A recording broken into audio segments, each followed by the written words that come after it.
Hola amigos, ¿qué tal? Qué agrado poder estar nuevamente con ustedes para hablar algo acerca de este libro que tanto eh, nos agrada y nos inspira y nos ayuda diariamente. Porque muchas veces se dice que la Biblia es un manual. Así como los artefactos, ¿no es cierto?, vienen con un manual de uso en que se le explica a uno los componentes de ese aparato, en fin, y cómo usarlo y para qué sirve. Bueno, Dios nos ha hecho a nosotros y ha enviado este maravilloso libro, inspirado por Él, por su Espíritu Santo, escrito por una serie de personajes a través de determinado tiempo histórico. ¿Para qué? Para que nosotros conozcamos su voluntad, sus mandamientos, cómo quiere Él que vivamos y cuál es nuestro futuro en la creación. Y quiero yo conversarles un poquito de un texto que siempre me ha resultado complejo o bien me ha resultado difícil de entender qué es, qué significa, y es el texto en el libro de Ezequiel, donde él cuenta que ve en una visión, ve a un hombre, a un ser, que tenía una apariencia de bronce bruñido, que viene con una caña y viene con una lienza a medir en el alto de un monte un gran templo, un gran edificio. Y entonces, a través del capítulo, comienza a relatar Ezequías cómo es ese templo, sus medidas, sus habitaciones, para qué sirven, en fin. Y siempre me he preguntado yo, ¿ese templo será una visión sobrenatural, algo imaginario o será algo real? ¿Tengo que entenderlo en forma literal o en forma, digamos, alegórica? Entonces, bueno, con esas dudas uno se presenta ante Dios, hace oración y Dios le va en el tiempo paulatinamente aclarando, además de los estudios que uno puede hacer sobre el significado de la escritura.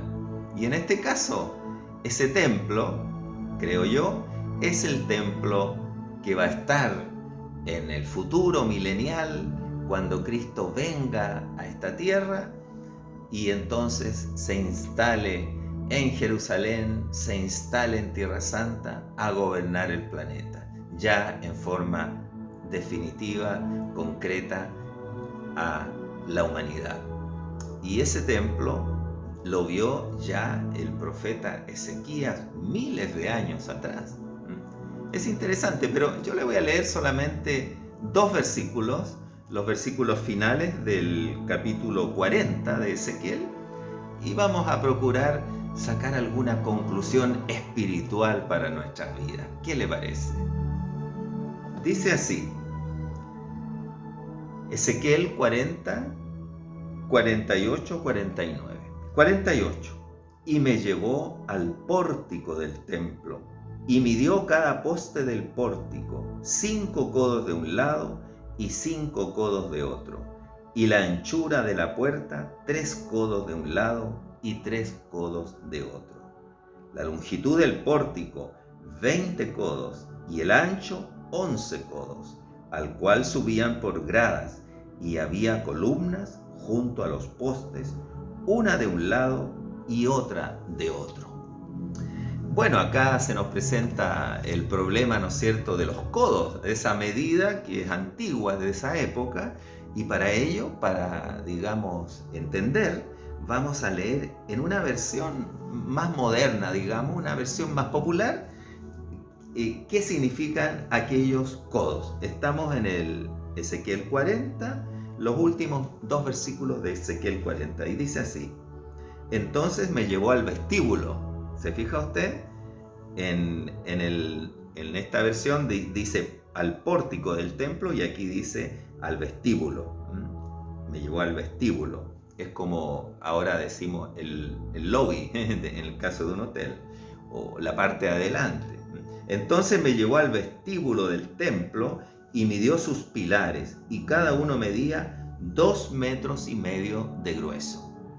Bastante grande, 2,5 metros los pilares. El ancho de la puerta era de 7 metros, una puerta grandecita, una puerta bastante grande. Mientras que las paredes laterales de la puerta medían 1,5 metros de ancho. El vestíbulo medía 6 metros de largo por 10 metros de ancho y se llegaba a él por una escalera de 10 gradas. Junto a cada pilar había una columna. En el versículo anterior a los dos que yo les he leído, o sea, el 47 dice, el hombre, aquel ser, ¿no es cierto?, aquel ángel que se le apareció a él, que lo vio en visión y que era de aspecto de bronce bruñido, el hombre, dice acá en esta versión, midió el atrio, que era un cuadrado de 50 metros de largo por 50 metros de ancho. El altar estaba frente al templo. Esa es la lectura que podemos hacer en otra versión que es como más comprensible para uno. Pero siempre es bueno leer la versión más tradicional porque al irse modernizando va perdiendo mucho de la esencia que tiene. Recordemos que estos libros fueron escritos en hebreo y en arameo, el Antiguo Testamento, el Nuevo en griego. Veamos qué nos dice a nosotros. Dice así, y me llevó al pórtico del templo. Un día el Señor le llevará a usted también a la entrada, al pórtico del templo en los cielos. Es de esperar, ¿no es cierto? Queremos nosotros todos llegar a la puerta del cielo y poder entrar, no quedarnos afuera o que nos digan, no, usted no corresponde aquí, corresponde a otro lugar. Un día también nos enfrentaremos nosotros al pórtico del templo. Pero podemos ahorrar ese nerviosismo, esa duda, ese no saber, podemos borrarlo de nuestra vida si nosotros hoy atravesamos el pórtico del templo. Usted me dirá, bueno, ¿y cuál es el pórtico del templo?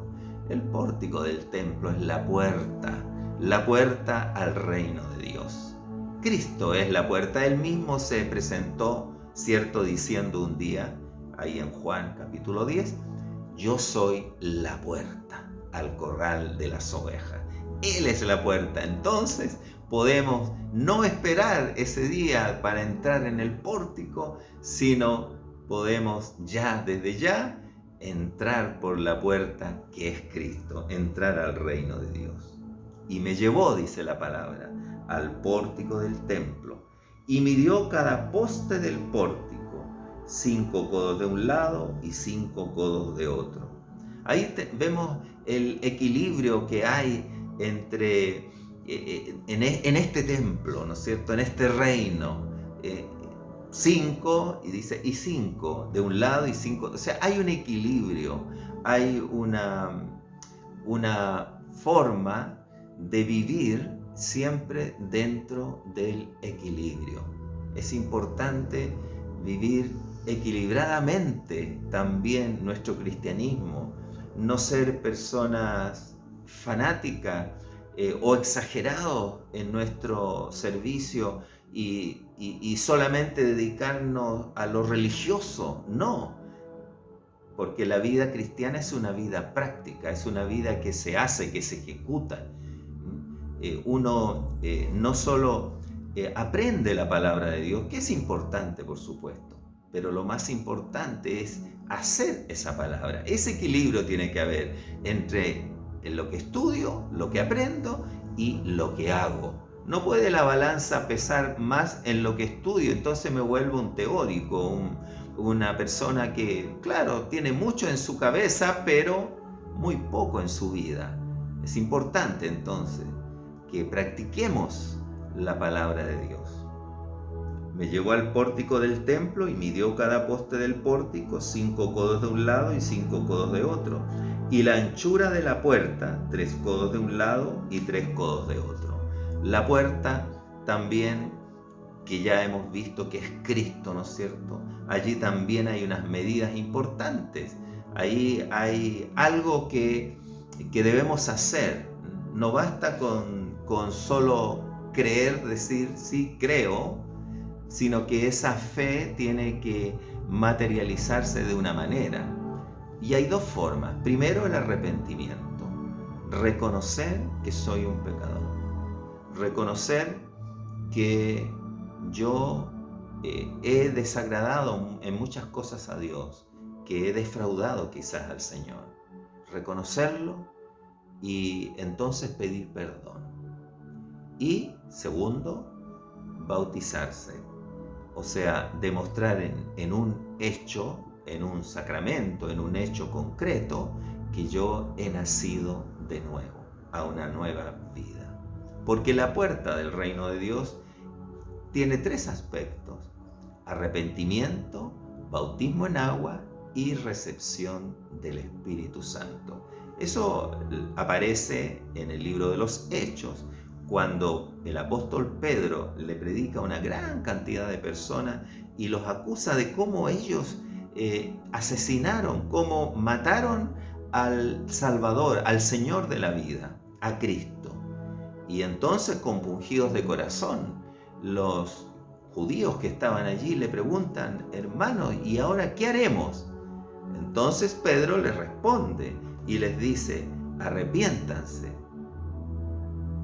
de todos sus pecados delante de Dios, bautícense en el nombre de Jesucristo y recibirán el don del Espíritu Santo. Esa es la entrada al reino, por eso lo llamamos la puerta. Y todo eso es Cristo mismo, ¿no es cierto? Es creer en Cristo y actuar conforme a esa creencia, a esa fe. Seguimos. La longitud del pórtico, 20 codos, y el ancho, 11 codos, al cual subían por gradas. Dice acá que subían por unas escalinatas, ¿cierto? Había una subida para este lugar sagrado. No dice bajada, dice subida. Está resaltando que es subir. Subir, y es lo que necesitamos, subir a la presencia de Dios. Hablar con Dios, encomendarnos a Él. Ascender a su presencia.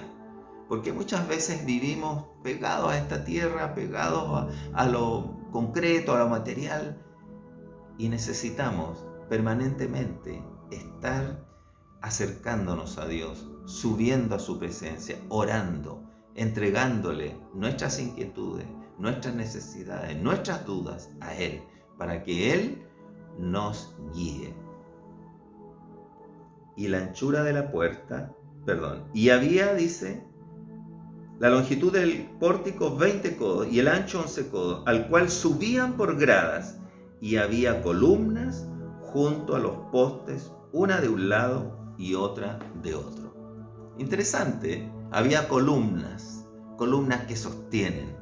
Y así el Señor, si usted entra por el pórtico, por la puerta, y hace todo lo que le he indicado: arrepentirse, entregar su vida a Cristo, bautizarse, recibir el Espíritu Santo, usted podrá caminar dentro del reino de Dios ahora, ya no más en tinieblas, podrá caminar, y ahí hay unas firmes, unas fuertes columnas que le indicarán a usted el camino. Esas columnas pueden ser los pastores, pueden ser los hermanos mayores, aquellas personas que ya están con una fe sólida, que le pueden guiar a usted en el buen camino. Pero sobre todo, el Espíritu Santo, que llevará a usted dentro de su corazón para poder guiarse y caminar consecuentemente con la enseñanza de Jesús, con el Evangelio. Eso es lo que podemos sacar espiritualmente de este texto tan complejo, pero que tanto nos bendice. Espero que le haya sido útil esta palabra y nos volveremos a encontrar en un próximo video para compartir una palabra de vida que haga muy bien a su vida espiritual. Palabra de vida. Bendiciones.